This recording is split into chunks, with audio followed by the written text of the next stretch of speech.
परमेश्वर का धन्यवाद करते हैं एक बार फिर से। प्रभु ने बड़ा अच्छा मौका दिया, बड़ा अच्छा समय दिया कि हम उस महान परमेश्वर का धन्यवाद करें। आज के दिन में मैं आप सबों का हमारे यूट्यूब चैनल जयवंत मिनिस्ट्री बाजपुर के मसीह यूट्यूब चैनल पर आप सबों को मैं हार्दिक स्वागत करता हूँ। और मैं प्रभु का दास मास्टर लाल सिंह आप सबों का धन्यवाद करता हूँ कि आप हमें बहुत अच्छी तरीके से अपना समर्थन देते हैं, हमारा सहयोग करते हैं। इसके लिए मैं आप सबों का दिल से धन्यवाद करना चाहता हूँ, क्योंकि आप जो हमारे वीडियोस को देखते हैं, उन्हें लाइक करते हैं, उन्हें शेयर करते हैं, उन्हें कमेंट करते हैं, व्यू करते हैं, देखते हैं। आप उम्मीद करता हूँ कि आपको बहुत कुछ सीखने को मिलता होगा। ऐसे ही प्रियो, आज हम परमेश्वर के वचन से इस बात को जानेंगे। पिछले हमने 4 भाग व्यवहार के ऊपर बनाए थे, जिसमें आप सब लोगों का बहुत जबरदस्त योगदान रहा हमारे लिए, और हम उम्मीद करते हैं बहुत कुछ हमें सीखने को मिला था उससे। प्रियो, आज वचन में जाने से पहले हम इस बात को जानेंगे कि डिसीजन, निर्णय लेना हमारे लिए बहुत जरूरी है।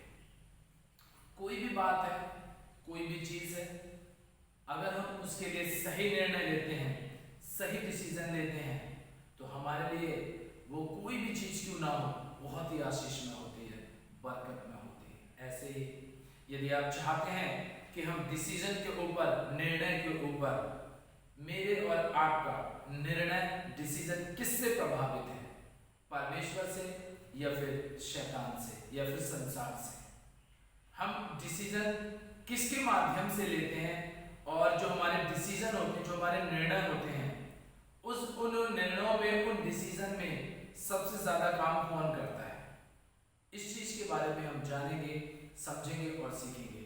यदि आप चाहते हैं कि हम इसके ऊपर 2, 3, 4 भाग बनाएं, तो आप सब लोग हमें कमेंट बॉक्स में कमेंट करके बताएं, या फिर जो हमारे वीडियो के ऊपर, जो हमारे वीडियो के सामने आपने देखा होगा कुछ नंबर, प्रेयर हेल्पलाइन नंबर चलते हैं, आप हमें व्हाट्सएप से या फिर कॉल से उस पर भी आप हमें बता सकते हैं, या फिर कमेंट बॉक्स में भी आप हमें कमेंट करके बता सकते हैं। अगर आप निर्णय के ऊपर, डिसीजन के ऊपर 2, 3, 4 भाग चाहते हैं, तो आप हमें जरूर बताएं। आइए हम सब लोग अपने आंखों को बंद करें और प्रार्थना में जाएंगे। पवित्र पवित्र पवित्र सेनाओं की यहोवा प्रभु परमेश्वर, हम आपका धन्यवाद करते हैं प्रभु जी। आज के सुंदर दिन में एक बार फिर से आपने हमें मौका दिया कि हम आपके चरणों में आकर के आपका धन्यवाद कर सकें, आपके नाम को महिमा और आपके नाम को आदर दे सकें प्रभु जी। आज के सुंदर वक्त में प्रभु, आपने एक बार फिर से हम सबों को इकट्ठा होने का मौका दिया, हम सबों पर ऐसा अनुग्रह किया कि प्रभु हम पिता परमेश्वर जिंदा और सही सलामत पाए जाते हैं मेरे प्रभु जी। हे मेरे स्वर्गीय पिता परमेश्वर, हम सबों पर दया करना, अनुग्रह करना प्रभु, और अपनी आत्मा से हमें परिपूर्ण करके चलाना प्रभु जी। ये मेरे स्वर्गीय पिता, हम धन्यवाद देते हैं प्रभु आपका। पिता परमेश्वर जी, अगुवाई करना, आत्मा के अनुसार चलाना पिता जी। प्रभु, आज हम जो कुछ भी तेरे वचन से सीखते हैं, समझते हैं प्रभु, तेरा पवित्र आत्मा हमारी अगुवाई करे, तेरा पवित्र आत्मा हमें सिखाए, हमें समझाए, ताकि हम प्रभु आज एक अच्छा डिसीजन ले सकें, एक अच्छा निर्णय ले सकें कि प्रभु यदि हमें दुख भी उठाना पड़े तो हम दुख उठाएं, लेकिन कभी तेरा साथ ना छोड़े प्रभु, कभी तेरे पीछे से चलने से इनकार ना करें मेरे परमेश्वर। आज जितने भी मेरे प्रिय लोग, मेरे भाई बहन प्रभु इस वीडियो को देखते हैं, हे परमेश्वर, उन सबों पर आपका पवित्र आत्मा अद्भुत रीति से काम करने पाए मेरे पिताजी। खुदावंद यीशु राजा, आगे का समय आपके हाथों में सौंपते हैं प्रभु, अगुवाई करना, आत्मा के अनुसार चलाना पिता परमेश्वर। सारा आदर, महिमा, गौरव, जलाल आपको देते हैं। प्रार्थना प्रभु यीशु मसीह के नाम से मांगते हैं, आमीन। हालेलुया। धन्यवाद हो प्रभु का एक अच्छी प्रार्थना के लिए, अच्छे समय के लिए। हालेलुया। प्रभु की महिमा हो, प्रभु के नाम को आदर मिले, प्रभु के नाम को बहुत बहुत महिमा मिले। आइए हम लोग परमेश्वर के वचन में जाएंगे और सीखेंगे, समझेंगे, जानेंगे कि परमेश्वर हमसे क्या चाहता है, परमेश्वर की मर्जी हमारी जिंदगी में क्या है। सबसे पहले हम आज इस बात को जानेंगे प्रियो कि जब हम डिसीजन लेते हैं, निर्णय लेते हैं, तो हमें इस बात को जानना बेहद जरूरी है कि हमारे डिसीजन जो हमने लिए हैं उससे किसकी उन्नति होगी, उसकी किससे तरक्की होगी, हमारे डिसीजन से, हमारे निर्णयों से किसका फायदा होने वाला है, किसका भला होने वाला है, किसका काम बढ़ेगा और किसका काम खत्म होगा, ये जानना हमारे लिए बहुत जरूरी है। हम बहुत कुछ सोचते हैं, बहुत कुछ समझते हैं, लेकिन ये जानना परमेश्वर ने इसीलिए हमें पवित्र आत्मा दिया है कि हम ये जान सके कि परमेश्वर की मर्जी हमारी जिंदगी में क्या है। इसीलिए आइए सबसे पहले हम इस बात को जानेंगे कि डिसीजन जब हम लेते हैं तो हमें ये नहीं देखना चाहिए कि वो सामने वाला व्यक्ति हमारा विरोधी है, या सामने वाले व्यक्ति से हम नफरत करते हैं, या सामने वाले व्यक्ति से हमारी बोलचाल नहीं है, उससे लड़ाई है, उससे झगड़ा है, उसने हमें गालियां दी है, उसने हमें मारा पीटा है, या उसने हमें बुरा भला कहा है। हमारे निर्णय, हमारे डिसीजन इस बात से बिल्कुल भी प्रभावित नहीं होने चाहिए। मसीह ने उन सबों से भी प्रेम किया था जिन्होंने उसे क्रूस पर ले जाकर के कीलें ठुकवाई थी। अगर वो चाहता तो पतरस से कहा था, जब मलखुस नाम के सिपाही का कान काटा था पतरस ने, उस समय प्रभु यीशु मसीह ने ये बात कही थी कि अगर मैं चाहूं तो अभी मैं अपने पिता से प्रार्थना करूं, विनती करूंगा उससे, वो लाखों स्वर्गदूत भेज करके, पूरी पलटन भेज करके सबको खत्म कर देगा, तहस नहस कर देगा। लेकिन परमेश्वर जानता था कि अगर वो ऐसा करता तो उसका डिसीजन परमेश्वर के प्रेम के खिलाफ में जाता। मैं और आप इस बात को क्यों सोचते हैं कि उससे हमारा झगड़ा है, उससे हमारा लड़ाई है, उससे हमारा वाद विवाद है, क्यों हम इस विषय में जानते हैं? प्रियो, मेरे साथ एक वचन निकालेंगे और इस बात को हम जानेंगे, समझेंगे कि हमारे लिए सबसे ज्यादा उचित निर्णय लेना क्या होना चाहिए। मेरे साथ निकालेंगे पहला कुरिन्थियों की पत्री, उसका 10 अध्याय, पहला कुरिन्थियों की पत्री उसका 10 अध्याय और 23 वचन हम लोग यहां पर पढ़ेंगे। पहला कुरिन्थियों की पत्री 10 अध्याय 23 वचन। परमेश्वर का वचन यहां सिखाता है प्रियो, सब वस्तुएं मेरे लिए उचित तो हैं परंतु सब लाभ की नहीं। सब वस्तुएं मेरे लिए उचित तो हैं परंतु सब वस्तुओं से उन्नति नहीं। परमेश्वर का वचन यहाँ पे कहता है, पौलुस कलीसिया को सिखाता है और कहता है, समझाता है, वो इस बात को बताता है कि मेरे लिए सारी वस्तुएं उचित हैं। मेरे लिए कपड़ा भी जरूरी है, मेरे लिए खाना भी जरूरी है, मेरे लिए काम करना भी जरूरी है, मेरे लिए पैसा कमाना भी जरूरी है। सारी चीजें मेरे लिए उचित हैं, लेकिन सारी चीजों से हमें लाभ तो मिलता है, लेकिन क्या सारी चीजें हमारे लिए परमानेंटली हैं? क्या हमेशा तक ठहरने वाली वस्तुएं हैं? क्या इन सारी चीजों पर सबसे ज्यादा फोकस किया जाए, इन सारी बातों पर सबसे ज्यादा ध्यान दिया जाए? और इन वस्तुओं के ऊपर अगर हम ध्यान देते रहेंगे तो बताइए स्वर्ग के बारे में निर्णय कब लेंगे? स्वर्ग में भी तो जाना है, परमेश्वर के साथ आनंद मनाना है, परमेश्वर के साथ राज्य करना है, उसके बारे में हम कब निर्णय लेंगे? कब डिसीजन लेंगे कि हाँ, मुझे परमेश्वर ने इस दुनिया में क्यों भेजा है, मुझे उसके बारे में भी सोचना है? इसके बारे में हम कब सोचेंगे? पौलुस यहां कहता है कि सब वस्तुएं मेरे लिए उचित हैं पर सब लाभ की नहीं है। इन सारी वस्तुओं से, इन सारी चीजों से मैं स्वर्ग में नहीं जा सकता। वो कहता है कि रोटी, कपड़ा, मकान, ये आजकल हमारा भी डायलॉग रहता है, हमारा भी डायलॉग है, हमारा भी पूरी तरीके से तकिया कलाम बन चुका है, रोटी, कपड़ा और मकान। अरे सोचिए, जो रोटी देने वाला है, जो कपड़ा देने वाला है, जो मकान देने वाला परमेश्वर है, यदि हम उसके साथ में चलेंगे तो प्रियो, बाइबल में लिखा है, परमेश्वर का वचन कहता है कि परमेश्वर के धर्म और राज्य की खोज करने से ये रोटी, कपड़ा और मकान पीछे पीछे भागना शुरू कर देंगे। डिसीजन तो लीजिए, आज आप निर्णय कीजिए कि मुझे मेरे परमेश्वर के साथ चलना है, आज हम तकलीफों में क्यों हैं, हम समस्याओं में क्यों हैं, हम संकटों भरी जिंदगी क्यों जी रहे हैं, हम कर्ज भरी जिंदगी क्यों जी रहे हैं? क्या हमने कभी सोचा इस विषय में क्या हमने कभी बहुत गंभीरता के साथ में विचार किया है? नहीं किया है प्रियो। यदि आज हम ऐसा नहीं करते हैं, आपको पता है हमारा एक डिसीजन, एक निर्णय हमें परमेश्वर से अलग कर सकता है, हमें परमेश्वर से दूर करके शैतान के वश में कर सकता है। पौलुस यहां साफ साफ कहता है सब वस्तुएं मेरे लिए उचित हैं, परंतु सब लाभ की नहीं है।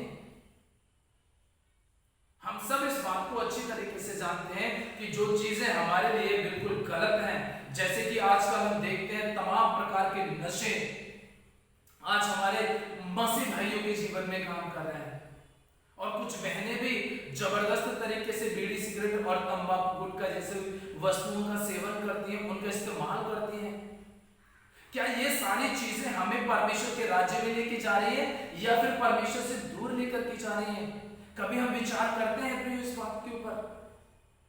निर्णय लीजिए, आज डिसीजन लीजिए, मजबूत स्ट्रॉन्ग वाला आज आप डिसीजन लीजिए और कहिए कि मैं परमेश्वर का मंदिर हूं, ये वस्तुएं मेरे लिए उचित नहीं है, ये मेरे लिए लाभ की नहीं है। आज से प्रभु मैं निर्णय लेता हूं, मैं इन सारी वस्तुओं के पीछे नहीं बल्कि तेरे पवित्र वचन के पीछे भागना शुरू करूंगा। हालेलुया।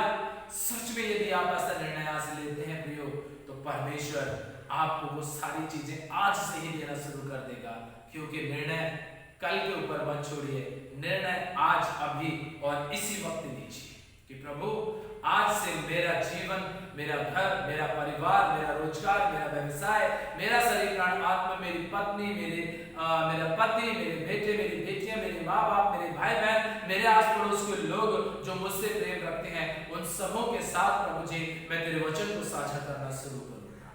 देखिएगा आनंद और देखिएगा शांति और देखिएगा तसल्ली, परमेश्वर कैसे आपको देना शुरू करता है। हालेलुया। इसीलिए प्रियो, जो चीजें हम इस्तेमाल करते हैं उन सबों से हमारा गुजारा तो चल सकता है, गुजारा तो हो सकता है, लेकिन कुछ वस्तुएं हमें परमेश्वर के राज्य में लेकर के नहीं जा सकती हैं। इसीलिए मैं आप सबों से हाथ जोड़ करके निवेदन करना चाहता हूं प्रियो कि आज निर्णय लीजिए, जैसे पौलुस कहता है कि मेरे लिए सब वस्तुएं लाभ की नहीं और सभी वस्तुओं से मेरी उन्नति नहीं हो सकती। आप बुरी तरीके से गलत कामों से अगर आप पैसा कमाएंगे तो क्या आप घर में टाइल्स लगा सकते हैं, मार्बल लगा सकते हैं, एक बहुत जबरदस्त कोठी बंगलो बना सकते हैं आप, लेकिन आप सोचिए उस पैसे से क्या आप परमेश्वर के राज्य में जा सकते हैं? क्या आप वो सारी सुख शांति आप परिवार में, अपने बच्चों में, अपने परिवार में दे सकते हैं जो परमेश्वर की ओर से होती है? अधर्म से कमाए हुए धन से प्रियो कभी भी किसी के ना तो उन्नति हुई है और ना कभी किसी का भला हुआ है। निर्णय लीजिए, डिसीजन लीजिए कि प्रभु आज से मैं वो सारी चीजें बंद कर दूंगा जो मुझे तुझसे दूर कर दे। प्रियो, एक बात मैं आपको बताना चाहता हूँ, लोग परमेश्वर के वचन को हल्के में लेते हैं, सोचते हैं कि कोई नहीं, बोल दिया, पास्टर जी का तो काम ही है प्रचार करने का, पास्टर जी का तो काम ही है बोलने का, कोई नहीं, उन्हें बोलने दीजिए, उन्हें प्रचार करने दीजिए, हम तो वही करेंगे जो हमारा दिल, हमारा मन हमसे कहेगा। अक्सर मैंने देखा है लोग इस तरीके से सोचते हैं और मेरे सामने कई बार ये बात बोलते हैं, लेकिन मैं उन सबों से एक बात कहना चाहता हूँ और आज मैं हमेशा उनसे ये बात कहता भी हूँ, मगर आज इस वीडियो के माध्यम से आपको भी बताना चाहता हूँ अगर काश यीशु मसीह ने भी ऐसा सोचा होता तो वो गतसमनी बाग में पसीने जब प्रार्थना कर रहा था तो पसीने की जगह अपने उसके खून की बूंद जैसे नहीं करती। अगर उसने ये डिसीजन ले लिया होता कि प्रभु मैं क्यों मरूं इनके लिए, मैं क्यों कोड़े खाऊं इनके लिए, मैं क्यों इनके लिए दुख उठाऊं, जबकि ये खुद सुधरना नहीं चाहते, जबकि ये खुद अपने आप को तेरे हाथों में नहीं देना चाहते, ये आज जब मैं जिंदा हूं तो मेरी कदर नहीं करते तो मरने के बाद मेरी कदर क्या करेंगे, जब आज ये मेरी नहीं सुनते तो मरने के बाद मेरा वचन क्या सुनेंगे, जब आज ये मुझे मेरे विषय में विचार नहीं करते हैं तो मेरे मर जाने के बाद, जी उठने के बाद क्या इस बात की गारंटी है प्रभु? हे पिता, इस बात की क्या गारंटी है कि ये सुधर करके मेरे वचन को सुनेंगे, मेरे सेवकों को सुनेंगे? अगर यीशु मसीह ने डिसीजन ऐसा लिया होता कि प्रभु मैं इस कटोरे को नहीं पी सकता, मैं आ रहा हूं वापस, मुझे बुला, मैं आ रहा हूं तेरे पास, आप बताइए, ना मैं यहां खड़ा होता और ना आज आप मुझे सुन रहे होते। परमेश्वर कैसे जबरदस्त काम करने वाला है। प्रभु ने डिसीजन लिया कि नहीं, मेरा बेटा है, मेरी बेटी है, मैं इनसे प्यार करता हूं, मैं इन्हें आशीष देता हूं, इसलिए मैं इन्हें संभालूंगा भी, इन्हें आशीष भी दूंगा। यीशु मसीह का क्रूस पे जाना उचित नहीं था, लेकिन वो फिर भी हमारे लिए, मेरे लिए और आपके लिए उस अनुचित कार्य को भी उसने उचित तरीके से किया, ताकि एक सही डिसीजन लेकर के आपको और मुझे परमेश्वर के साथ मिला सके, परमेश्वर के राज्य में मिला सके। मेरे जवान भाइयों और बहनों, मैं आपसे यही निवेदन करना चाहता हूँ, डिसीजन लीजिए, निर्णय लीजिए और परमेश्वर के साथ चलिए। परमेश्वर एक ऐसी जिंदगी आपको देगा जो आज तक आपने शायद कभी जी भी नहीं होगी और कभी आपके चित्त में भी नहीं चढ़ी होगी, ना आपने कभी सपने में सोचा होगा। इसीलिए मैं आप सबों से, मेरे जवान भाई बहनों और प्रिय बुजुर्गों, अपने आप को उन वस्तुओं से अलग कर दीजिए जो हमारे लिए सबसे ज्यादा नुकसानदायक है। डिसीजन लीजिए, निर्णय लीजिए कि मुझे आज से अपने प्रभु के साथ चलना है, उसके क्रूस को देखकर चलना है, उसके दुख उठाए बातों को देख करके चलना है, उसकी मर्जी को पूरा करना है। विश्वास करना, अनंत जीवन आपसे कोई छीन नहीं सकता, स्वर्गीय राज्य आपसे कोई अलग नहीं कर सकता। हालेलुया। इसलिए प्रियो, आज के इस वचन के द्वारा परमेश्वर आप सबों को बहुत बहुत आशीष और बरकत दे। आमीन। इसीलिए प्रियो, हम धन्यवाद दें उस महान परमेश्वर का जो हमें संभालता है, जो हमें आशीष और हमें बरकत देता है और अपने आत्मा से हमें परिपूर्ण करके चलाता है। इसलिए उस महान परमेश्वर का हम धन्यवाद करते हैं जो हमें अपने सभी आशीषों से भर के चलाता है। प्रियो, जैसे कि मैंने पहले कहा था, यदि आप चाहते हैं कि हम अपने इस टॉपिक का जो डिसीजन के ऊपर है, निर्णय के ऊपर है, आप चाहते हैं कि यदि हम इसके 2-3 भाग या 4 भाग बनाएं, तो आप हमें कमेंट बॉक्स में बताएं। ये जो हमारी स्क्रीन के ऊपर नंबर फ्लैश हो रहे हैं, आप उन नंबरों पर हमें व्हाट्सएप के माध्यम से और कॉल के माध्यम से आप हमें बता सकते हैं, ताकि हम आपके जवाब सुन करके हम उस काम को कर सकें। परमेश्वर आप सबों को आशीष दे। आइए हम सब लोग छोटी सी प्रार्थना करेंगे। स्वर्गीय पिता परमेश्वर जी, हम एक बार फिर से आपके पास आते नजदीक में आते हैं प्रभु जी। धन्यवाद करते हैं आपका कि अच्छा समय आपने हमें दिया, अच्छा मौका हमें दिया, ताकि हम आपकी महिमा कर सके, आपके नाम को ऊंचा उठा सके और आपके नाम को धन्य कह सके मेरे प्रभु जी। हे पवित्र सेनाओं के यहोवा प्रभु परमेश्वर, हम सारी बातों को तेरे हाथों में सौंपते हैं पिता। आज जितने भी प्रभु जी पिता नशे की दुनिया में अपनी जिंदगी को जी रहे हैं प्रभु, गलत कामों में अपनी जिंदगी को जी रहे हैं, पाप भरी जिंदगी को जी रहे हैं प्रभु, बुरे व्यवहार में जी रहे हैं प्रभु जी, हे पिता आज मैं उन सभी भाई बहनों के लिए प्रार्थना करता हूँ, इनके मनों को बदल हे पवित्र आत्मा परमेश्वर। सभी सुनने वालों पर प्रभु यीशु मसीह आपका पवित्र आत्मा ठहरने पाए, सहायक आप अपना कब्जा लीजिए, ताकि ये अच्छी तरीके से तेरे वचन को सीख सकें, समझ सकें और तेरे नाम को महिमा और तेरे नाम को आदर दे सके प्रभु जी। हे पिता, आपने सच में ऐसा किया, हम आपका धन्यवाद करते हैं, आपकी महिमा करते हैं पिता परमेश्वर। प्रभु सारी बीमारियां, सारी कभी कमजोरियां, सब प्रकार के टाइफाइड, सब प्रकार के थायराइड, सब प्रकार की मलेरिया, सब प्रकार के प्रभु जी रसोलियां, सब प्रकार के प्रभु जी कैंसर, ट्यूमर, यीशु मसीह के सामर्थ्य नाम से हमेशा हमेशा के लिए दूर हो जाए मेरे प्रभु। तेरा पवित्र सामर्थ्य आत्मा इन सभी सुनने वालों के ऊपर उतरने पाए प्रभु जी, क्योंकि पिता परमेश्वर तेरा सामर्थ्य सबकी जिंदगी में काम करता है प्रभु। हे मेरे पिता, सारे बीमार यीशु मसीह के नाम से भले चंगे हो जाए प्रभु। और पिता परमेश्वर कमेंट बॉक्स में अपनी गवाहियों को साझा करना शुरू कर दे मेरे प्रभु जी। हे मेरे स्वर्गीय पिता, आपने ऐसा किया, हम धन्यवाद करते हैं, सारा आदर और महिमा गौरव सलाल आपको देते हैं, मसीह यीशु के नाम में इस प्रार्थना विनती को मांगते हैं, आमीन आमीन। हालेलुया। बोलो प्रभु यीशु मसीह की जय।